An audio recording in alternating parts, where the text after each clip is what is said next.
Bonjour et bienvenue pour cette journée exceptionnelle organisée par la FFB, une journée où nous allons aborder de grandes questions qui agitent la société française par le prisme d'un pilier de l'économie, le bâtiment. Alors, cette journée est d'autant plus importante qu'elle intervient 8 mois après le lancement des États généraux de la construction. Des États généraux, faut-il le rappeler, qui ont marqué le début d'une série de réflexions et de travaux concernant le rôle que joue et pourrait jouer tout le secteur du bâtiment face aux enjeux de transformation auxquels nous sommes tous confrontés. Enjeux comme par exemple la relance de l'économie, la transition écologique ou la résolution éventuelle des fractures qui traversent la société. Alors, aujourd'hui, justement, nous allons voir vers quelles perspectives, vers quelles actions concrètes toute cette réflexion peut mener. En d'autres termes, comment les 500 000 entreprises qui constituent le secteur du bâtiment peuvent apporter des solutions au pays. Une question centrale alors que de nouvelles réglementations comme la RE 2020 touchent l'ensemble de la filière. Alors, comment appréhender cette nouvelle donne, de la construction à la promotion en passant par la conception des matériaux? Faut-il envisager un nouveau paradigme pour le secteur du bâtiment? À travers des tables rondes et des débats, eh bien, cette journée est donc une étape de plus dans la construction d'une vision d'avenir pour toute une filière.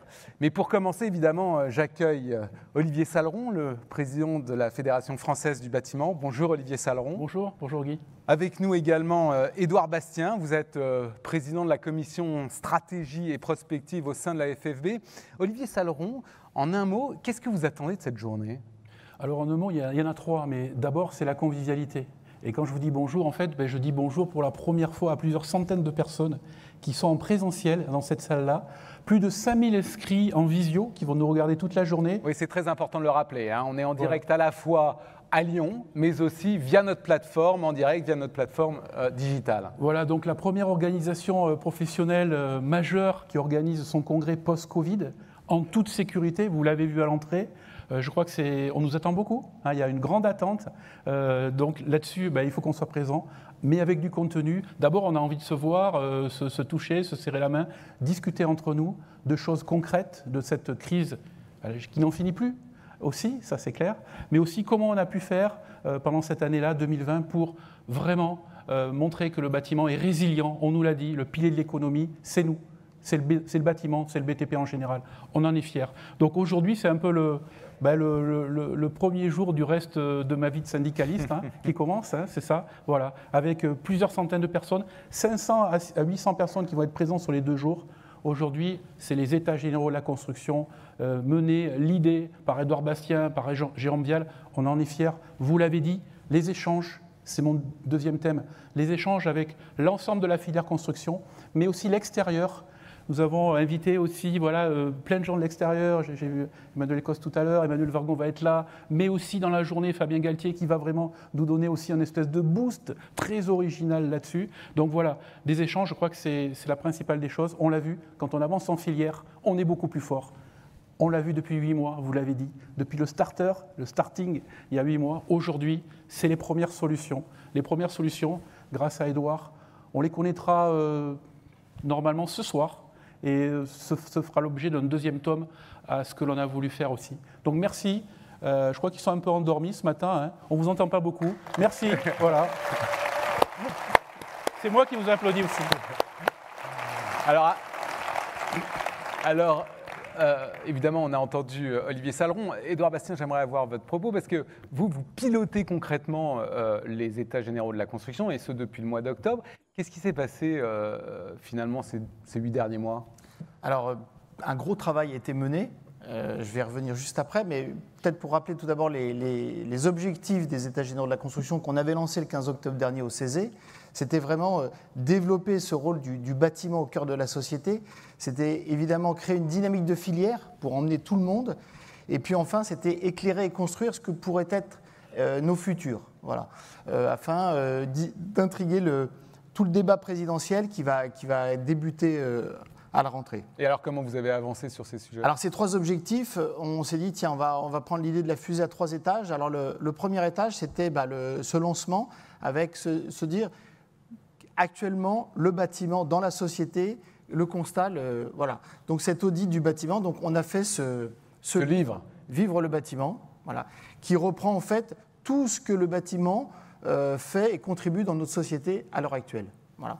Donc ça, pour faire ça, on a vraiment brassé le plus large possible. Alors ce livre, il reprend plusieurs choses. C'est tout d'abord le constat sur la réalité de ce qu'est le bâtiment aujourd'hui, c'est déconstruire des idées reçues. On a encore souvent des images d'Épinal qui nous reviennent souvent dans les médias. Comme par exemple le gars qui pousse la brouette, voilà, alors que les chefs d'entreprise, nos métiers se sont formidablement développés, aussi d'une manière managériale. Et puis enfin, c'est beaucoup de témoignages de chefs d'entreprise, différents territoires, différents métiers, différentes tailles d'entreprise. Le deuxième étage, donc ça on va y revenir tout au long de la journée, c'est les travaux sur les propositions. Donc ça c'est un deuxième tome. C'est un deuxième tome. Voilà.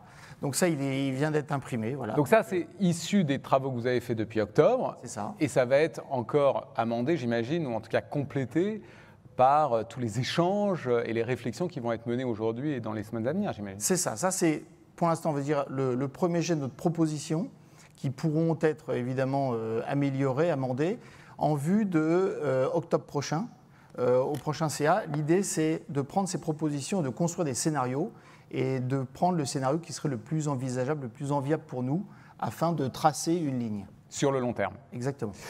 Merci en tout cas Édouard Bastien, on va vous retrouver un peu plus tard dans cette journée. Olivier Saleron, vous restez à mes côtés. Nous allons directement rentrer dans le vif du sujet avec une première table ronde.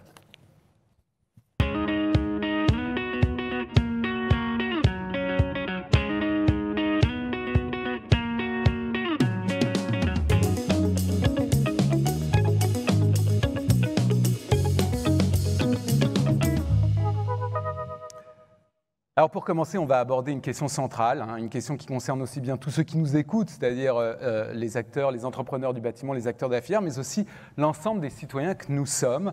Je parlais des fractures qui traversent actuellement la société. Alors, quelles sont ces fractures exactement? De quelle dynamique procèdent-elles? Et comment un secteur comme le bâtiment peut aider, sinon à les réparer, en tout cas à les dépasser? Alors, sur ce plateau, nous ont rejoint Marie-Laure Lepriol. Bonjour, vous êtes présidente FFB du Morbihan. Vous dirigez une entreprise de couverture à Pontivy. Gilles Finkelstein, bonjour. Bonjour. Vous êtes directeur général de la Fondation Jean Jaurès. Alors, la Fondation Jean Jaurès édite depuis 2013 un baromètre des fractures françaises. Vous venez de publier le baromètre de 2020. Qu'est-ce qui vous a marqué dans cette nouvelle étude ? Écoutez, ça fait, je crois, 30 ans que je suis les questions d'opinion, près de 10 ans qu'on a ce baromètre sur les fractures françaises. Et ce qui est fascinant avec notre pays et qui fait que même après 30 ans, on continue à suivre ça avec passion, c'est que la France est un pays dans lequel les émotions sont exacerbées. Pendant longtemps, on a été le pays du monde qui était le plus pessimiste que des pays qui étaient en guerre, plus pessimiste que des pays qui connaissaient la misère. Pendant le premier confinement, on a fait cette étude, mais on l'a faite dans plusieurs pays aussi. Et ce qui caractérisait notre pays, ce qui le singularisait, c'est que plus qu'ailleurs, la peur était le sentiment dominant. La peur pour la situation économique, la peur pour la santé, et y compris la peur pour chacun de mourir, beaucoup plus forte qu'ailleurs. On refait la même enquête début de l'année. Plus qu'ailleurs, le sentiment qui domine en France, c'est la lassitude et la morosité. Au même moment, en Allemagne, au Royaume-Uni, il y avait, peut-être de manière paradoxale, une forme de sérénité. Le vaccin était là, les perspectives s'ouvraient. Et la question qui se pose aujourd'hui, c'est est-ce que, de la même manière qu'au dernier trimestre de l'année dernière, nous allons, plus qu'ailleurs, avoir un rebond? On en a les premiers signes, on a quand même le plaisir tous de se retrouver pour une forme d'énergie, dans une salle. Et donc, dans ce pays des émotions exacerbées, est-ce que la période qui s'ouvre est celle du rebond? La deuxième chose qui me frappe quand je regarde, quand je mets en perspective ces enquêtes, c'est qu'on dit souvent, et à raison, que la France est un pays dans lequel la défiance est plus forte. Défiance sur tout, défiance contre tout. Ce n'est pas faux, mais dans le même temps, on voit sur ces dernières années une confiance qui progresse plutôt, et surtout, la défiance n'est pas partout. Ce que nous aimons, c'est la proximité. Les grandes entreprises ont un niveau de confiance plus élevé qu'on le croit souvent, mais les PME ont un niveau de confiance très élevé. C'est 70-80% des Français qui ont confiance dans les petites entreprises.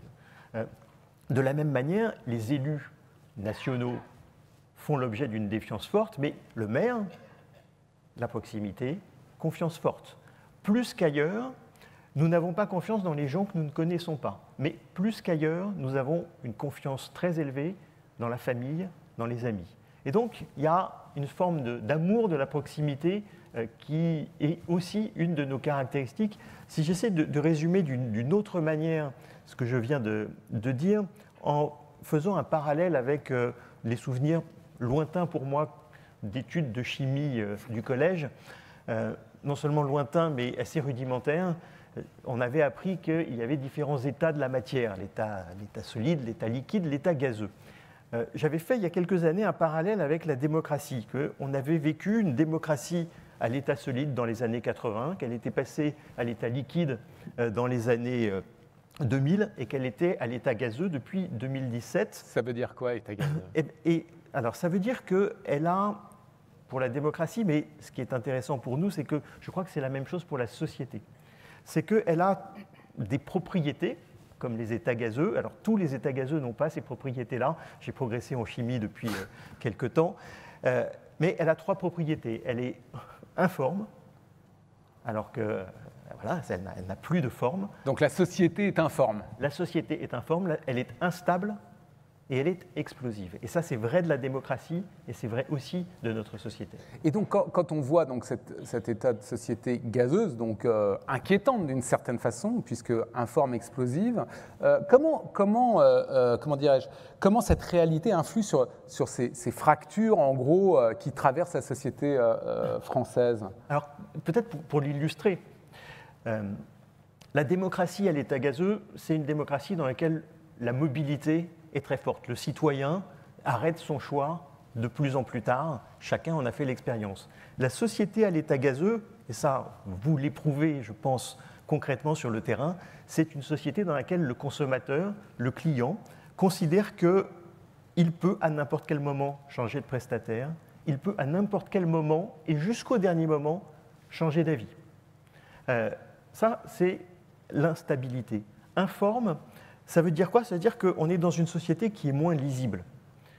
D'un point de vue politique, ça veut dire qu'il n'y a plus un clivage qui permet de comprendre les débats, mais qu'il y a une multitude de clivages qui viennent s'entrecroiser. Pour la société, on a posé une question qui était, et on l'a posée dans plusieurs pays en même temps. Est-ce que vous avez le sentiment d'appartenir à la communauté nationale, à une communauté, et on proposait plusieurs types de communautés, ou de n'appartenir à aucune communauté? Et ce qui singularisait notre pays, et ça c'est le côté informe, c'est que plus qu'ailleurs, les Français ont le sentiment de n'appartenir à aucune communauté. On est de plus en plus dans une société d'individus. Alors, si on applique ça à différents sujets, par exemple, la fracture, il y a quoi? Il y a trois types de fractures, c'est quoi? C'est sociale, générationnelle et territoriale. Bon. On pourrait en trouver bien d'autres, mais ça reste. Ces trois-là sont des piliers. Sont très structurantes. D'accord.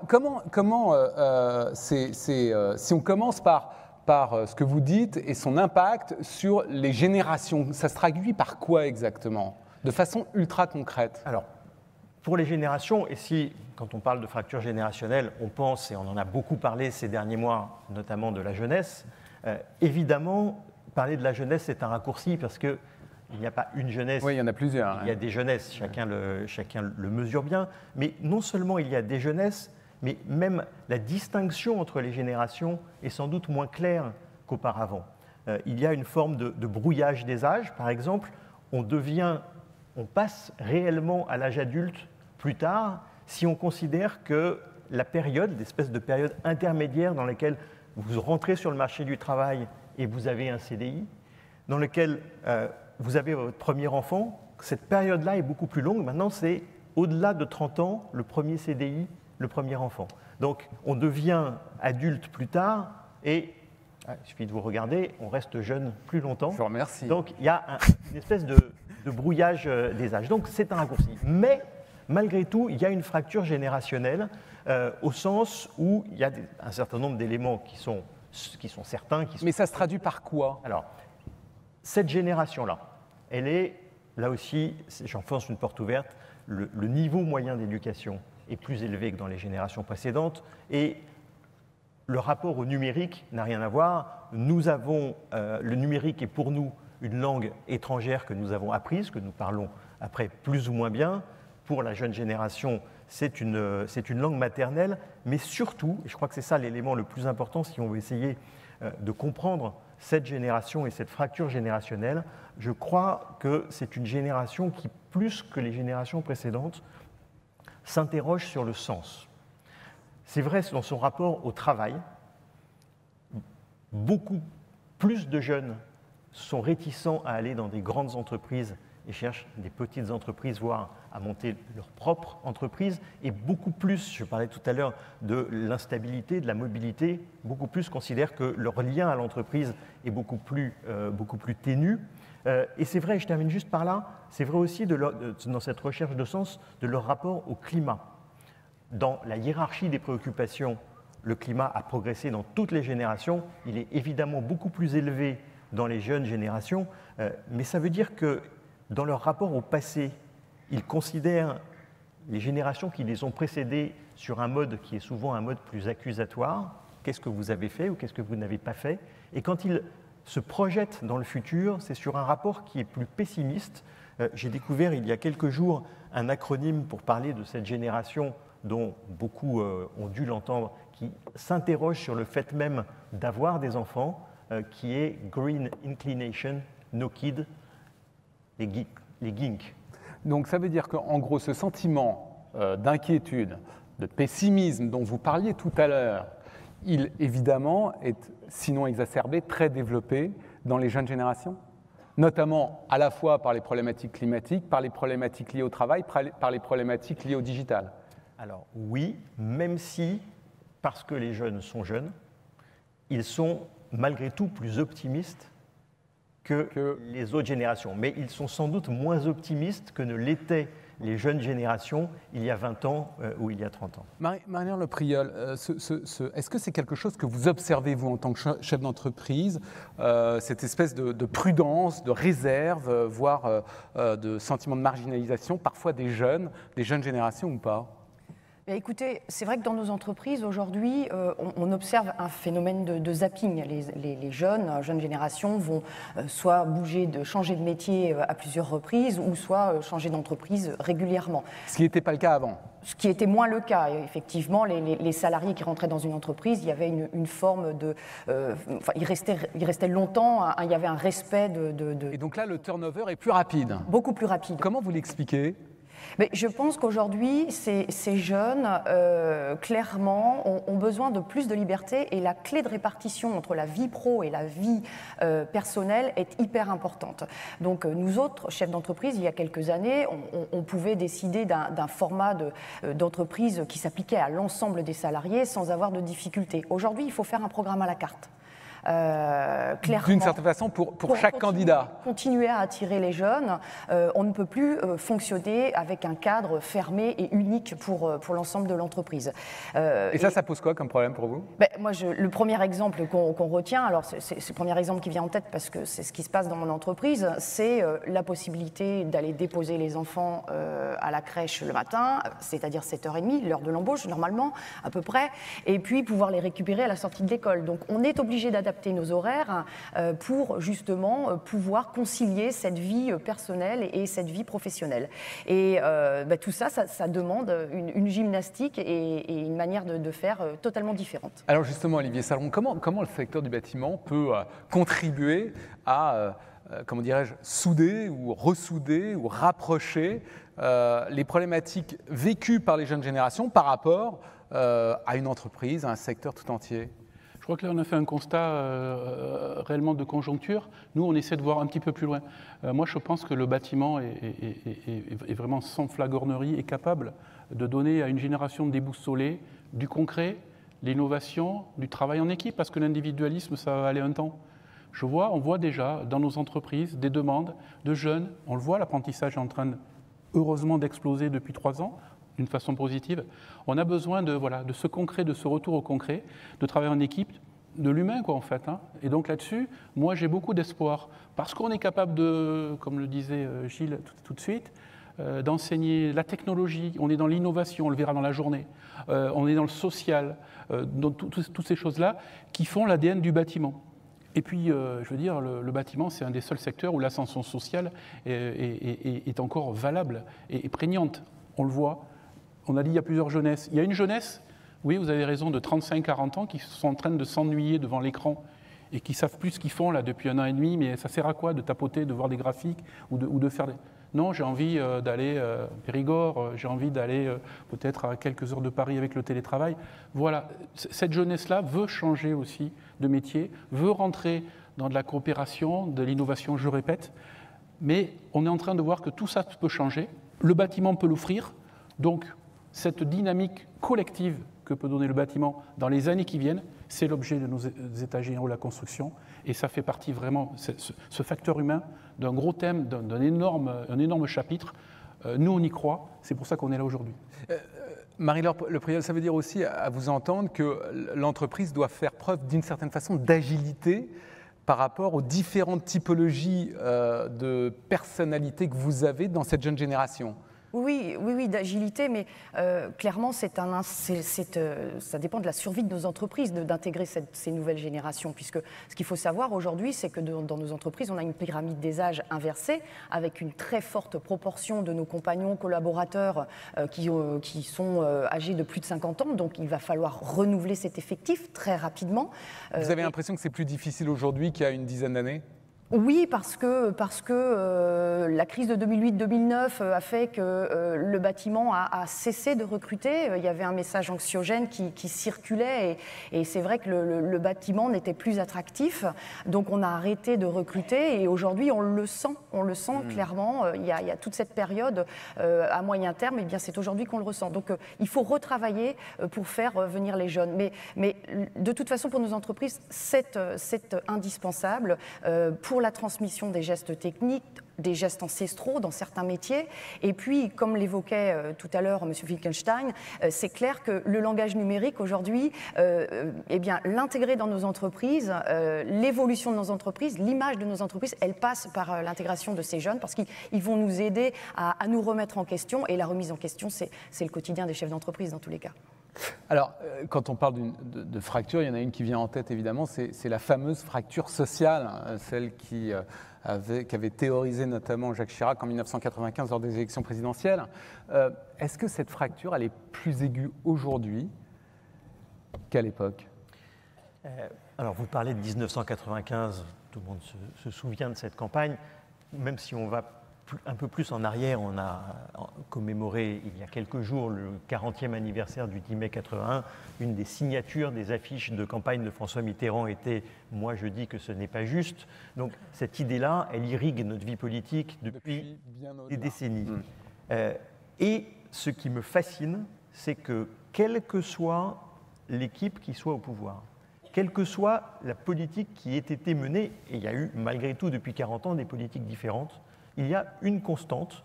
Lorsque vous interrogez les Français pour savoir s'ils ont le sentiment que les inégalités s'accroissent, ou se résorbent, ou diminuent, quelle que soit la situation, 3/4 des Français disent que les inégalités sont en train de progresser.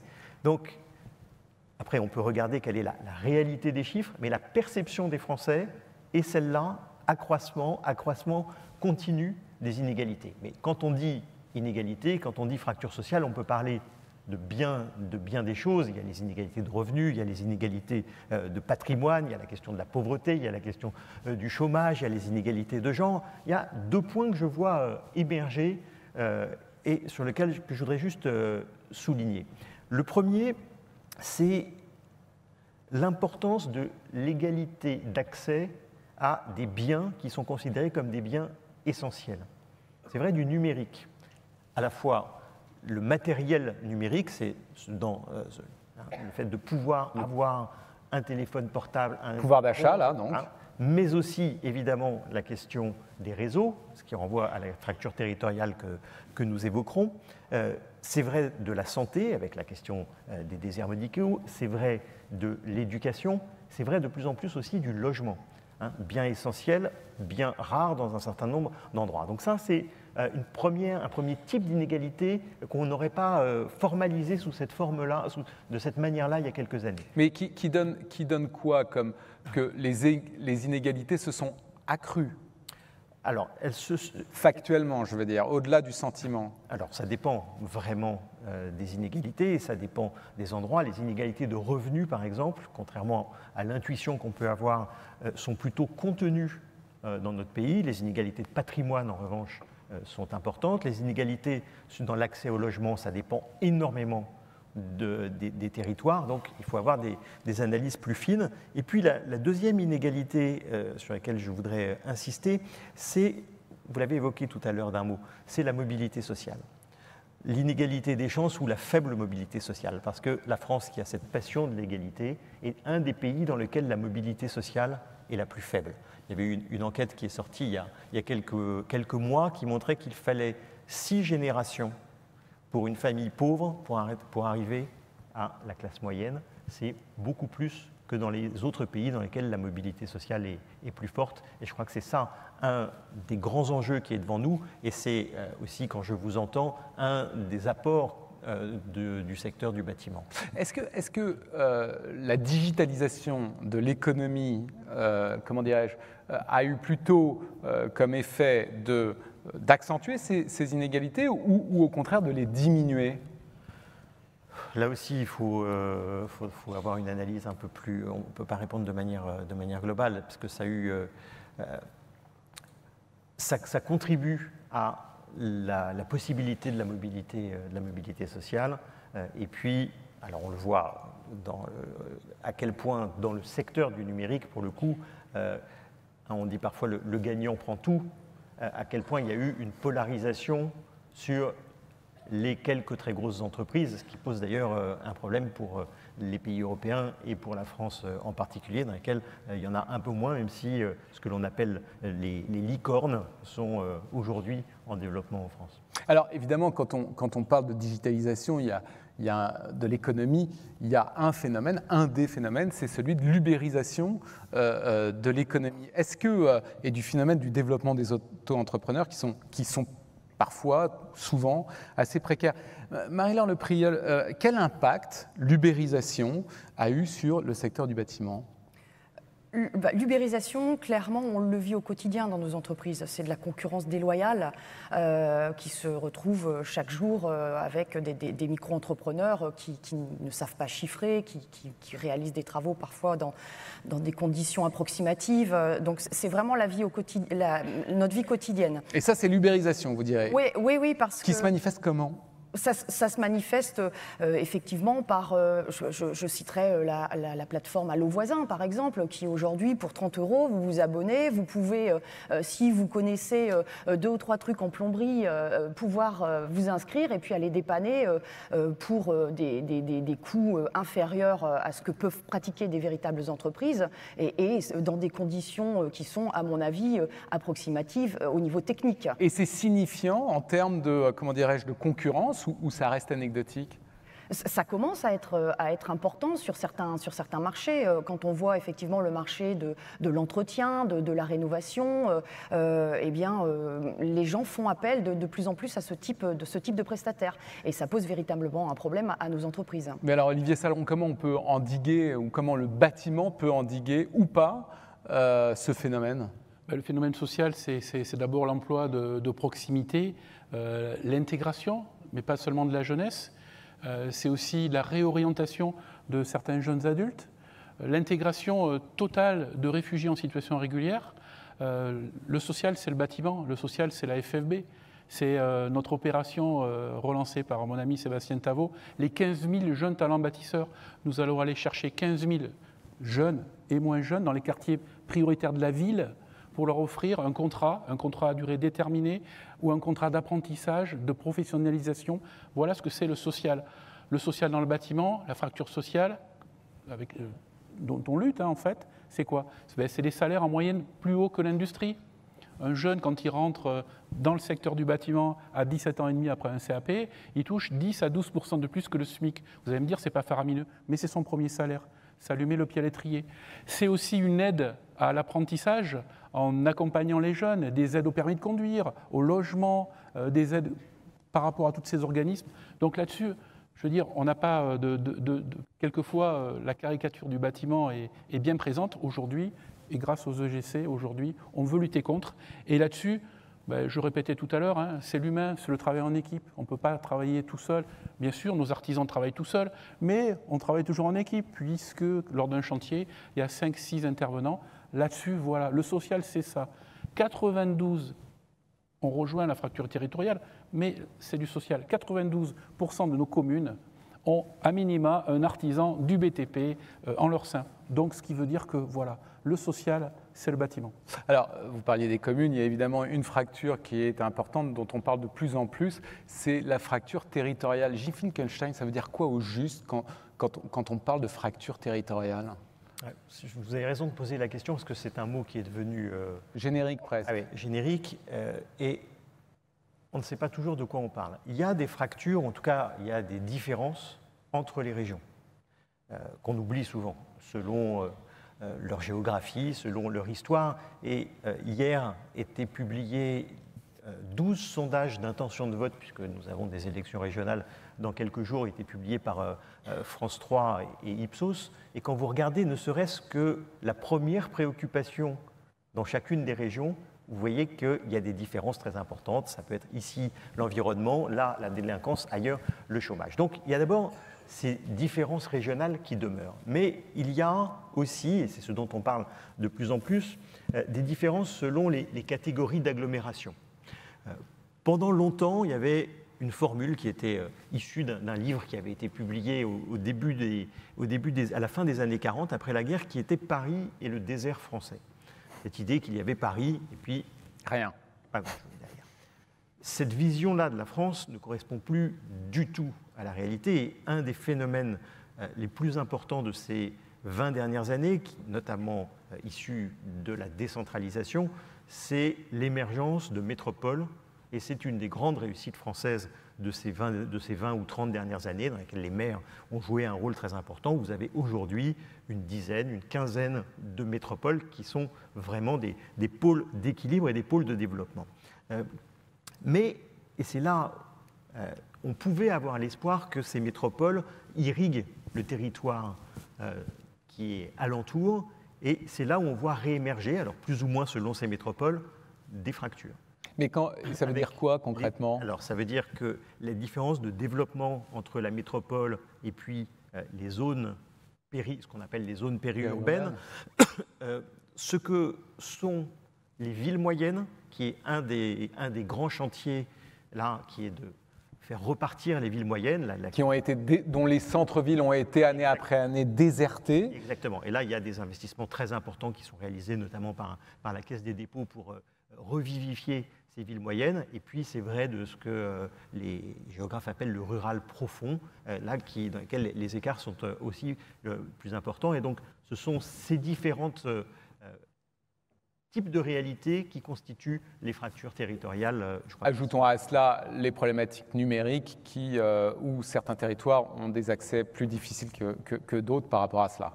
Bien sûr, bien sûr. Donc, alors, il y a une fracture aussi, quand on regarde les territoires, qui est liée à la mobilité. Nos grands-parents, nos arrière-grands-parents parcouraient en moyenne 4 km par jour. Nous parcourons en moyenne de 40 à 50 km par jour. Et selon les territoires, selon les dessertes de transport collectif, selon les encombrements, etc., ces 40 ou 50 km en moyenne, quand vous les mettez en temps, évidemment, ça fait des réalités aussi qui sont des réalités, ces réalités territoriales sont des réalités sociales qui sont des réalités très différentes. Et puis, là aussi, la fracture du logement et, en tout cas, la différence dans l'accès au logement est un élément très important. Oui, donc on retrouve des éléments de la fracture sociale. Question, en quoi les fractures territoriales sont-elles explosives? Écoutez, on a vécu quand même, il y a maintenant 2 ans, un mouvement social totalement inédit dans notre pays qui était le mouvement des Gilets jaunes, dont la dimension territoriale était une dimension dans laquelle il y avait un croisement de ces dimensions sociales et de ces dimensions territoriales.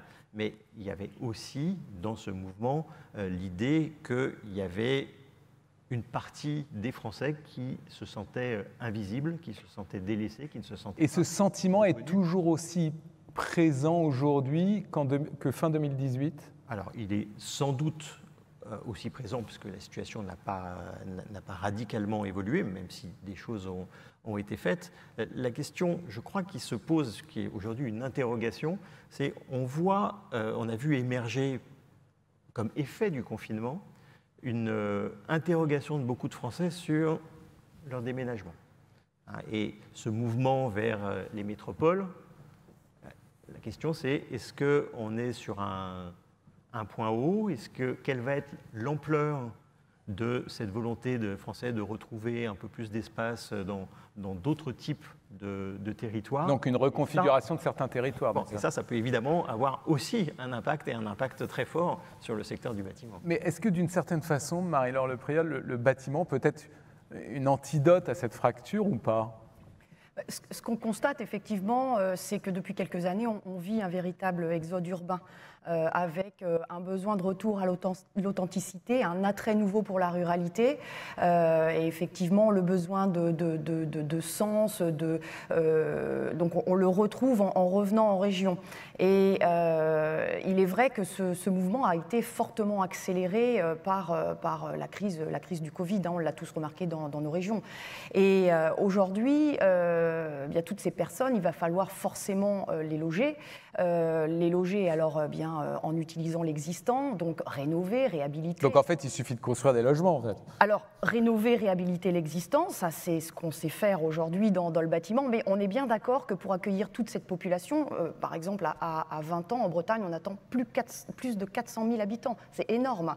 Donc poser la stratégie de logement uniquement sur la rénovation et la réhabilitation, c'est juste une grosse erreur. Il faut penser à continuer à construire et à travailler sur un principe de sobriété foncière et non pas de zéro artificialisation, qui est un sujet sur lequel la Fédé milite énormément aujourd'hui. Donc vous dites que le bâtiment a un rôle à jouer qui est majeur, parce qu'il est très très très présent dans les territoires. On dit souvent qu'il y a une entreprise de bâtiment dans chaque commune. Oui, mais en même temps, Olivier Saleron, on voit bien la présence très profonde du bâtiment dans les territoires. Et pour autant, quand on écoute Gilles Finkelstein, on voit une fracture qui ne cesse de se développer, ou en tout cas qui ne diminue pas. C'est-à-dire qu'au fond, le bâtiment a des limites. Oui, mais ce qu'il faut, voilà, nous, on veut changer de cette idée-là que le bâtiment est un bétonneur compulsif par essence. Non, Marie-Laure l'a bien dit, on milite pour beaucoup de choses. Elle a parlé de la rénovation thermique, énergétique, mais aussi tout simplement la rénovation des villes, des centres-bourgs, de nos villages.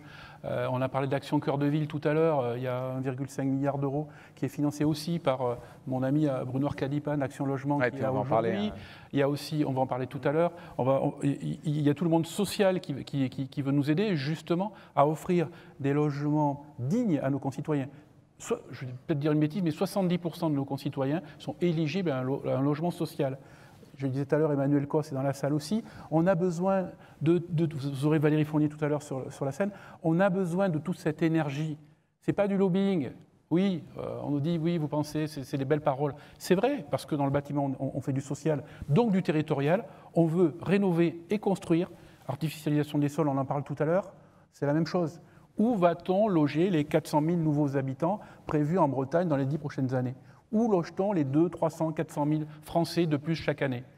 On ne veut pas densifier, on ne veut pas construire du neuf, il va falloir qu'on trouve une solution. Donc là, voilà notre force, notre optimisme pour l'avenir. C'est surtout ça. Les EGC, c'est fait pour ça. Alors, on va bientôt conclure, mais je voudrais juste avoir une réflexion, Gilles Finkelstein. Les États généraux de la construction s'inscrivent dans une vision, je parle sous votre contrôle, à long terme, sur les 15 prochaines années. Or, aujourd'hui, en fait, on est un peu le sentiment qu'on peut avoir, c'est qu'on est un peu dans une dictature de l'urgence. On le voit notamment via l'information, entre autres choses, via les crises qui se succèdent. On a l'impression qu'à peine une crise est terminée, qu'il y en a une nouvelle qui redémarre. Il y a l'imprévisibilité, le Covid, etc. En quoi aujourd'hui, au fond, s'inscrire dans la durée est presque beaucoup plus stratégique qu'il y a 10 ou 15 ans? Alors, vous avez cité, vous avez dit la dictature de l'urgence. Je vous remercie, c'était le titre du livre que j'avais écrit il y a 10 ans, il y a un peu plus de 10 ans maintenant, et qui essayait d'analyser l'évolution de notre rapport au temps et qui essayait de montrer à quel point, à la fois dans notre vie personnelle, dans notre vie professionnelle, dans la vie publique, le temps s'était contracté, s'était compacté, on était de plus en plus dans l'instant et dans l'immédiat. Et je crois à quel point, dans cette situation-là, il est important de tenir les deux bouts de la chaîne, c'est-à-dire non seulement, évidemment, d'être très réactif, parce que voilà, c'est comme ça maintenant. L'agilité est clé, ouais. Mais essayer dans le même temps, et je crois comprendre que c'est ce que vous essayez de faire, de se projeter dans un horizon plus long. Donc, je crois que ça, c'est très important de faire ça. Je voudrais terminer par une dernière remarque, en fait, auquel je n'avais pas pensé, mais c'est en vous entendant. On a parlé des fractures générationnelles, sociales, territoriales. Je trouve qu'on mesure, en vous écoutant, l'importance du secteur du bâtiment pour contribuer à résoudre chacune de ces fractures. On parlait des jeunes et du rôle que vous avez sur la mobilité sociale, on parlait du social, vous parliez de l'importance du renouvellement avec la pyramide des âges, on parlait du territorial avec le maillage, et ça me faisait penser à une histoire qu'avait racontée Al Gore, l'ancien vice-président des États-Unis, prix Nobel de la paix, spécialiste du climat. Il parlait du climat, mais je crois que ça s'applique assez bien à vous. C'était l'histoire d'un vieux sage qui était réputé avoir réponse à tout. Et arrive un jeune homme, un des jeunes dont on parlait, très malin, qui se dit « je vais piéger le vieux sage ». Et donc il prend un petit oiseau qu'il enferme entre ses mains. Et il va voir le vieux sage et lui dit « est-ce que cet oiseau est mort ou est-ce que cet oiseau est vivant ?» Alors, le vieux sage réfléchit un instant et il voit le piège. S'il dit que l'oiseau est mort, le jeune garçon ouvre les mains et le libère. S'il dit que l'oiseau est vivant, il serre les mains et il le tue. Et donc le vieux sage réfléchit un instant et il répond, la réponse vaut pour le climat, et sans vouloir vous mettre la pression, je crois qu'elle vaut pour vous aussi, et il lui répond, la réponse est entre vos mains. C'est une belle fin. Merci en tout cas infiniment d'avoir participé à cette première table ronde.